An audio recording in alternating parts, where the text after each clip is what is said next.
शयन की बात सुनते ही असद के पांव तालाई से जमीन निकल जाती है। चेहरा पीले से सेफ्ट हो जाता है और वो कुछ लम्हों के लिए बिल्कुल सुन रह जाता है। आगे बढ़ने से पहले छोटी सी गुजारिश, चैनल को सब्सक्राइब कर लें ताकि हर बड़ी अपडेट आप तक पहुंचती रहे। असद अचानक गुस्से में आयेजा की तरफ पलटकर कहता है, ये शयन तुम्हें क्यों कॉल कर रहा था? तुम्हारे फोन में उसका नंबर क्या कर रहा है?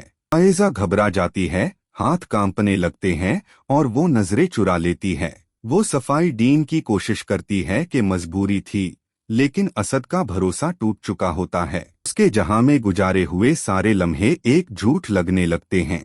असद का गुस्सा अब बेकाबू हो जाता है। वो चीख कर कहता है, तुमने घर बचाया नहीं, तुमने इस घर की बुनियाद हिला दी है। आयेजा खौफ से कांपने लगती है और रहम की भीख मांगती है। इसी लम्हे घर वालाई दौड़कर आ जाते हैं। नाया चीख उठती है कि असद रुक जाए। तब अचानक आशिर आगे बढ़ता है और असद का हाथ पाकर लेता है।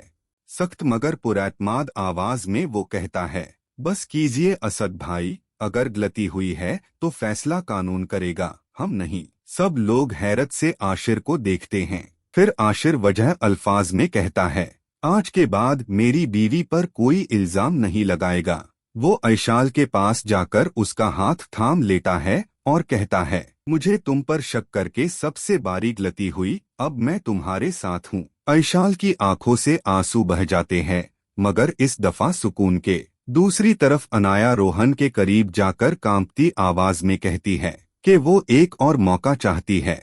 रोहन कुछ देर खामोश रहता है, फिर कहता है, शायद मुझे भी जल्दी फैसले नहीं करने चाहिए था, मैं एक और मौका देता हूँ।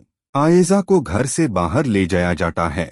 उस औरत का घमंड टूट चुका होता है जो खुद को इस घर की मलिक समझती थी। दरवाजा बंद होता है, घर में खामोशी छा जाती है। अगर इस खामोशी में अब सजिश नहीं, सिर्फ सच की गूंज होती है।